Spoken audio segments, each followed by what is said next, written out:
welcome to today's episode of Authentic Achievements, where it's my absolute delight to be joined by the fabulous Dr. Feliks Kravets. Feliks, welcome.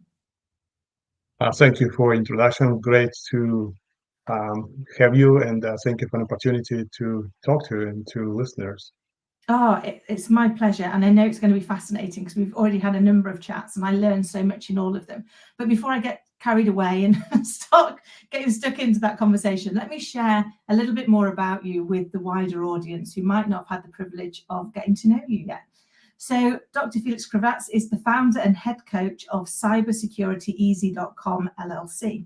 It's dedicated to enhancing community cyber safety and social engineering awareness. Recognizing the urgent need for improved understanding in this field, Dr. Kravets aims to simplify cybersecurity concepts, covering essential topics like emails, SMS, phone calls, passwords, AI, and more.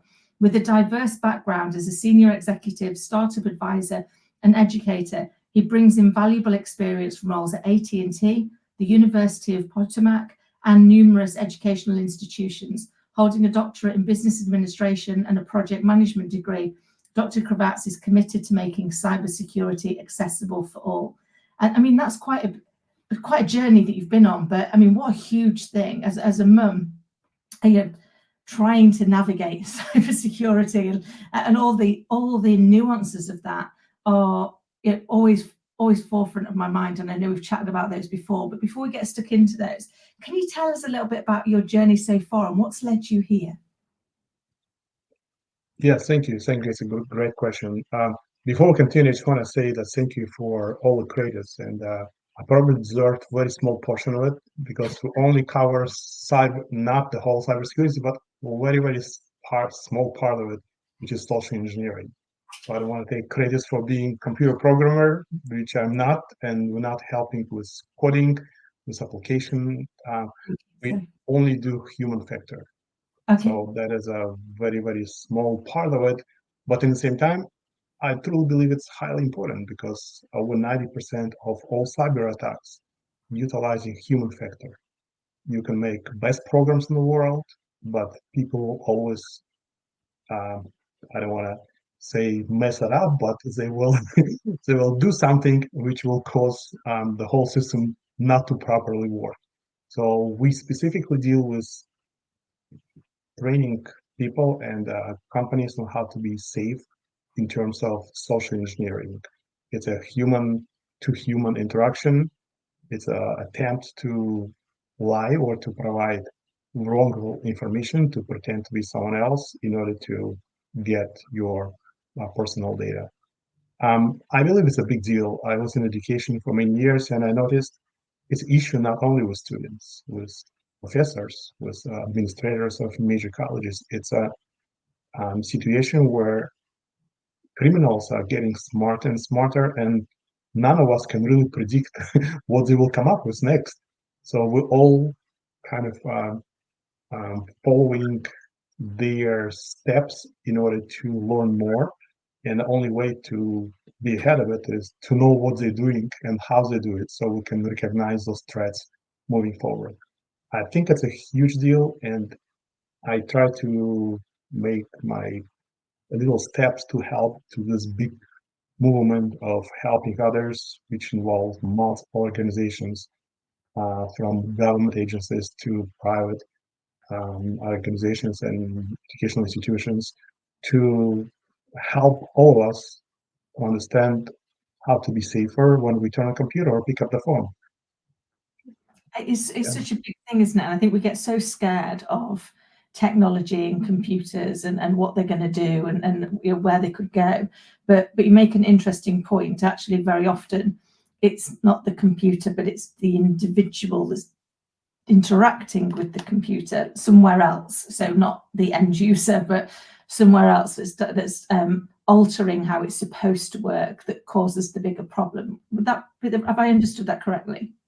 Sure, that is exactly. So human factor, it's us, who pick up the phone, and it's our choice to trust when we talking to someone who's saying, I'm calling from the bank, or not to trust. And in today's technology, your cell phone will show caller ID, will show you bank. And they have so many more technological tricks that we, in many cases fall, into their ways to get us, no matter how educated we are.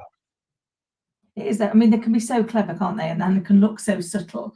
And I always feel very old-fashioned in the fact that I don't respond to anybody. I go back on, check on the main website and phone the number that's on there, which I appreciate probably makes me a bit of an old fuddy-duddy. But having worked in financial services for 25 years, it was the only way that you could guarantee you were getting where you were supposed to go, because they got, scams have been clever for decades. Even before technology got so clever, people were always thinking of ways round, ways to outsmart, ways to to commit fraud or to get information that they weren't supposed to. And I think technology's made that easier for them, but the issue remains in it's the human desire to do that's the biggest problem, isn't it, rather than the computer's desire to do that. Sure. So how is it best for people to get started to even understand, because we're starting to hear a lot about cybersecurity, but less about the nuances of it, as evidenced by the start, and it's easy to kind of get it all lumped into that one big bucket, isn't it? It all sits in there. It's all cybersecurity. But as you've clearly pointed out, that there's nuances of it, and that it's as with most things, the devil, I guess, is always in the detail. So if we don't understand that, we can leave ourselves exposed. Would that be fair?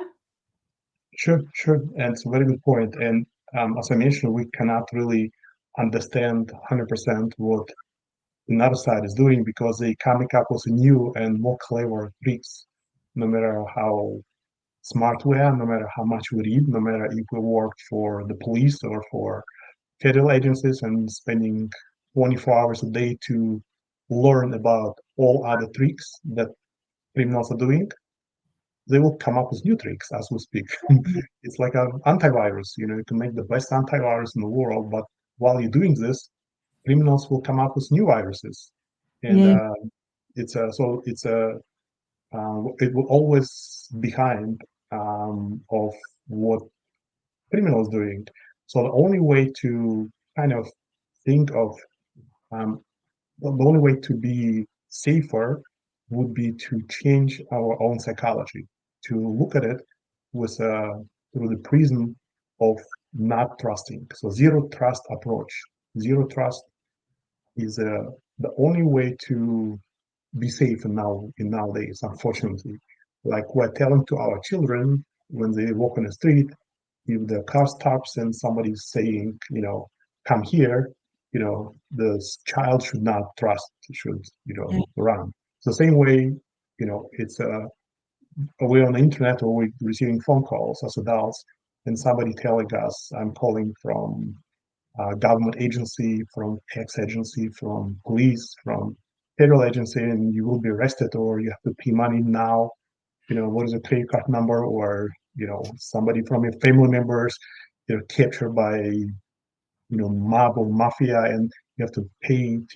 So they coming up with all type of different tricks, utilizing our personal feelings, and it's a psychological game of making us believe that family member in trouble, or making us feel that we would like to donate money because it's a good cause, and or would like to switch and save money from one insurance company to the different insurance company, and it's a last minute offer.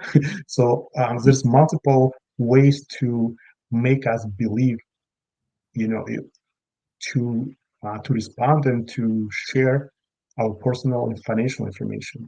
So, and again, we don't know what next phone call can come up with, and with voice cloning, AI voice cloning, people might hear the screams on the back, which matching to family members' voice, to children, and to spouses, and so they coming up with all type of different tricks that really make all of us sensitive, nice people to believe into that, with no matter how, and again, psychologically, they're trying to make it very strong and very time sensitive. So the only way to do it, to kind of get out of this line of communication, is to take notes and to hang up, no matter how hard it is.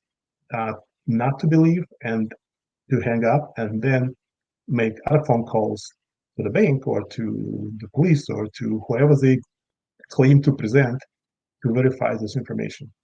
So, but zero trust is the major component of the industry professionals who work in this field as a main recommendation to stay away from those games. And unfortunately, those games now touching our children with the sextortion, they touching our parents, pretending to be financial institutions and insurance companies. So all our family members are targeted, from children to parents and grandparents, from businesses to random people on the street. So we all have to be in. It's a big business, and people might be calling from countries where it would be difficult for local law enforcement people to go there and to try to find somebody in the middle of that specific country, because it's different law, it's different country. There's no way to really, get there in 30 minutes and arrest somebody. So there's big calling centers operating in multiple countries, specializing in targeting, professionals and people in many developed countries, and they work in 24/7. They're providing training. They have hundreds of employees. So it's a big business, unfortunately. It's amazing, and I think you talk about that zero trust piece, and it's true. I have this conversation with my little girl and her little friends all the time, when they're like, "Oh, if you tell them not to do something, it's like, do you not trust us?" It's like, it's not you I don't trust, it's everybody else that I don't trust. Because if you just understood how complex and integrated and heavily layered it is, and I remember, they play on that. They play on fear of some kind. Don't they? Fear of missing out, or fear of somebody being harmed, or fear of getting into trouble. Particularly if they phone up and say that they're, from a government agency or the police, like you say, you're immediately on the heightened fear that you're going to get something wrong and get a fine, or get something that that you should have done differently. And that seems to switch off a part of your brain that listens to the logical what's going on and how realistic is this situation, into the, oh my goodness, what if that happens? And then they're driving into that fear. Is that what drives so many of us to not be on our guard perhaps as tightly as we should?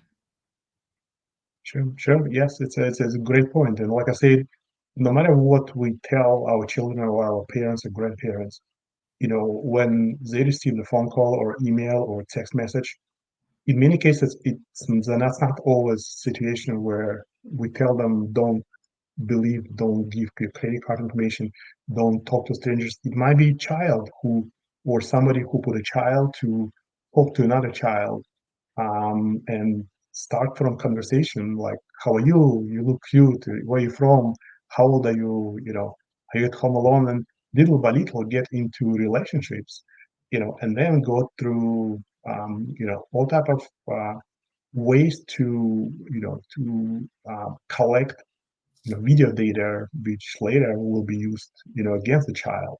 And in the United States, one of those top crimes that FBI is currently targeting, called sextortion, where children get into close or intimate relationships through video channel, one-on-one, and then one of them is actually recording all of this, and after a recording has been completed, targeting another child, asking for money, or this video will be exposed social media and school. So prior, they have a little conversation, a little relationships, a little kind of leading to saying, oh, it's safe to do it because we're in different countries. Maybe nobody will know, why not? Parents will not see us. So they basically, unfortunately, criminals have no boundaries nowadays. They're crossing all red lines, of anything human that we can think of in order to try to get this money. And over 25 kids, suicide, kill themselves last year in the United States based on FBI data, just because of that. And this agency was trying to stop, and I think over 1,500, cases who were, they were monitoring to didn't go that, to that point. But it's a big deal, and unfortunately, it's in developed countries, and parents working day and night, children utilizing technology since they my child, one of my kids was 3.5 years old. He was still not potty trained. He was in diapers going to, education institutions. They gave him iPad. So they give children technology prior to being potty trained nowadays. And we have to train them, explain them, all those dangerous tricks. And I believe that educational systems are far behind with doing this, unfortunately, not only with children, but with adults and with seniors as well. It's true, and children pick it up so quickly, don't they? I mean, I remember my little girl when she was probably about 18 months, and we were on the phone to my mum and dad, and she reached over and expanded the picture so she could see them better. It was, at the time, it wasn't FaceTime or anything, it was literally just their contact picture. And I was like, who showed you that? Clearly she's just watched other people on devices, but you're like, wowzer. So what are some steps we can take to help keep our families safe, to keep our children and our parents in a more secure environment? Yeah, it's a very good question. And in addition to schooling system, which we cannot change, and schools have to, get to the point where they should be told children from day one that, not turning on the camera, not turning on the mic, not believe that, the screen name is necessary, the name of the actual person who maybe they know, or, previous neighbor or somebody's child. So to explain that there's bad people who are trying to do bad stuff. Another thing is, in addition to making kids aware that, there is a bad people, and they doing bad stuff, and nobody can stop them to try to do it against them.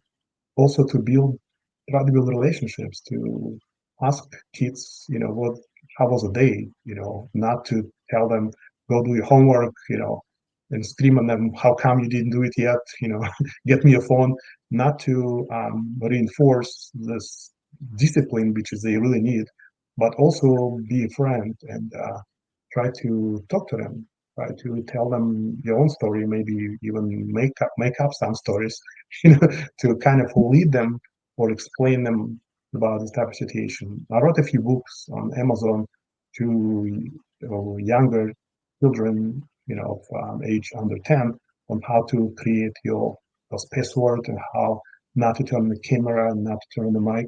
But it's much bigger, and unfortunately, just books would not, help. It should be communication, and should be trust for children to listen, and to understand, and to get a point. And as I mentioned, bad thing is everybody's working so many hours, and many children on their own, and if they have a cell phone in the hands, there's no way, especially if there's many kids in the household, there's no way for parents to know what each one of them doing on a cell phone.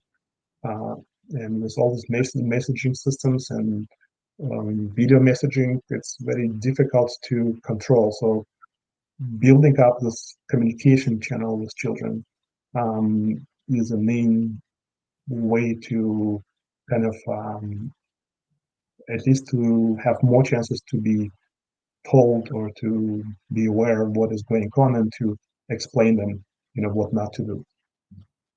Yeah, that makes total sense, because I think, like with most things, when we're educating ourselves or our children, it's in the consistency, isn't it, of the information. It's in keep repeating it so that we go, okay, no, I'm not supposed to do that, am I? And here's why. And I love that you shared about putting the stories in, because that really resonates with us, whatever our age.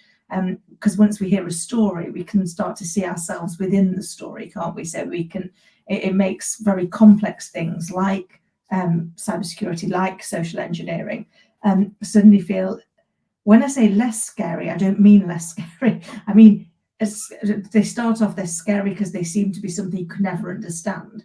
Once you understand them in the way that you've explained it, they become scary because they're scary in that what could actually happen, but actually you now feel a bit more in control and a bit more able to navigate some of those challenges. Yeah, very, very good point, Sik. And I just want to mention that it's not only specifically related to children. Adults are also target all type of extortion and sextortion type of approaches where people receive emails saying, I saw you on the camera, I'm monitoring your camera, your microphone. There's multiple spyware. There's applications that we're downloading on our cell phones, assuming, oh, it's free, why not to use it? And it comes with access to your mic, access to your camera. And we're looking at the big people who own billion-dollar companies in the United States. When they're making photo pictures sitting at home, you can see the laptop with a little tape on a camera, or as they say, a cell phone with a little tape on the mic, and you'll think like, oh wow, if these people doing this, they probably know what they're doing, because not talking about government agencies, but hackers can easily get into our phone and our camera and our mic, in a very highly easy nowadays. And there's no way to really, control it or to know what's happening or not. Yeah. When we talk about ourselves, that is the issue for big corporations. It's much more issues because it's not. I always say attackers on cybersecurity is not that you walk on the street and you realize you have no wallet in your purse or in your pocket, because somebody stole it. It's not, data is there. When you log in, everything is working. So, but attackers made a copy of this. So it's not, it takes time for corporations to even realize that data is stolen, because they made a copy and they left. So it takes month and month of work of professionals to determine it. In many cases, it's not happening for month and month until it happens. So, and everybody's targeted. In the United States, the government agencies, the federal agencies working on the top of the country, data was hacked. The full data was taken out as a part of the attack. And what if we're talking about a single user or a family or a small business, we're vulnerable, and there's no way to be 100% secure and safe. But it's still better to understand what is going on. It's like health. We cannot 100% guarantee we'll never get a flu, we'll never get sick. But if you wash your hands, if you eat vitamins or whatever you do, it makes you better. So the point is of all of this conversation to make you up to speed and to spend some time instead of Facebook and Instagram. With all my respect to social media, spend some time and read cyber news of what is going on, just so if something happened, it might click in your head, oh, I read something similar, so maybe that is similar case, and that is the way to go. Yeah. Well, it is, isn't it? I mean, educating ourselves is always king, and I think you're right. Often makes me smile that I think I'm in a having normal conversation with friends and things, and you might mention something, and then all of a sudden everything that goes into your mailbox, everything that goes on all your social media is that thing you were talking about. You're like, hello, where did you go? Yeah. Or I own up. I've got a couple of Alexas in the house because they work brilliantly. But the amount of times she pipes up in a conversation and goes, I don't know how to help you with that. And I was like, I didn't ask you to. I didn't say, Alexa, you're supposed to wait for the command, aren't you? That just makes you think, I used to think years ago that to your point earlier, that post-it note over your camera or the post-it note over your microphone were your paranoid conspiracy theorists, but actually maybe they knew a little more than we gave them credit for. Yeah, yeah. And I believe, I believe it's back to 1999. The CEO of Sun Microsystems, at that time, I think his name is Scott McNally. He said, "You have no privacy anywhere. Get over this." At that time, people were really upset that he said it because, at that time in the United States, everybody was talking about privacy and this and that. But if you think about it, we don't have any privacy nowadays. And your cell phone with your mic is, target for attackers to, to access it on video camera and our GPS, where we see ourselves on a GPS. Anybody who hacked the system can see ourselves too. Monitoring maybe our children location with the GPS that they have. Everybody Yeah. can do the same. We have phone conversations. People can listen if they hack it, and email systems, log in. So, but my point is just to monitor what is going on with your financial parts and with your family members, to sign up for, system to be alarmed if somebody take money or, you know, pay a bill or balance the changes on your checking account or on a credit card, to have ability to communicate to children, see where they are, and tell them, let us talk to your friends and see how you're at it. Let me help you. Or try to kind of monitor things around, and that's probably the best way to do it. But assumption that people don't know something about us is completely false. It's if you live in the United States, you Google your first and last name. I mean, I'm telling my students, have a Google your first and last name, Google your phone number or your email address, even without paying, $5, $10. You can just find almost anything about you, where you live, how much taxes you pay for your house, your family, where you work, your email, your age, and if you pay a few dollars, you can get background check, marriages, divorces, criminal background check. It's all information is available for sale just for a few dollars. Just so if somebody is targeting someone else on purpose specifically, it's almost impossible to really catch this. But majority of attackers don't do targets on a specific person, except if it's a CEO for a major company. Normally they just send multiple emails through hundreds of thousand emails with saying hello without your name on it and saying, oh, you will be arrested, or your balance on the checking account, or your bill was not, credit card was bounced. So look for those, when you get this type of communication, look for those red flags, maybe, stressing you to make decision immediately, offering different phone number from one on a website, and not to follow those stressful pushes to make decisions ASAP. That is such great advice, Dr. Felix, and I always do learn so very much when I chat with you. I have questions running out of time. So, how do people get in touch with you and work with you, and who is it you help? Oh, thank you for this question. So we basically coach individuals and groups on the cyber safety. So we have different topics for each training session. One can be email, phishing through email.